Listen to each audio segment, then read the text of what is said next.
நாங்கள் ஒரு தவறை சுட்டி காட்டினால் உடனே ஆதாரம் இருக்கிறதா ஆதாரம் இருக்கிறதா என்று எதிர்கட்சியினர் எங்களை கேட்கின்றனர். ஆதாரத்தை மட்டும் நாங்க கொடுத்தோம் அப்படின்னா நீங்கள் எதிர்வரிசையில் கூட அமர முடியாது.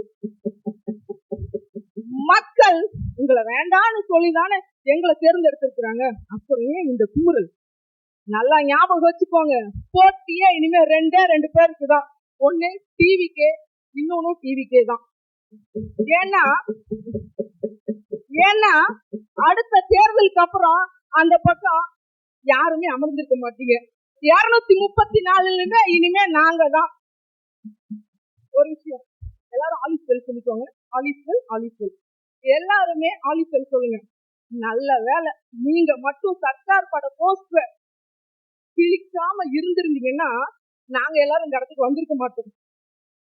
நீங்க சர்க்கார் போஸ்டர் கிழிச்சதுனாலதான் எங்க முதல்வர் வந்தாரு, தமிழ்நாட்டுக்கே நல்லது செய்ய வந்தாரு. சோ ஆலிஸ்வெல் சொல்லிக்கோங்க, எல்லாமே நன்மைக்குதான்.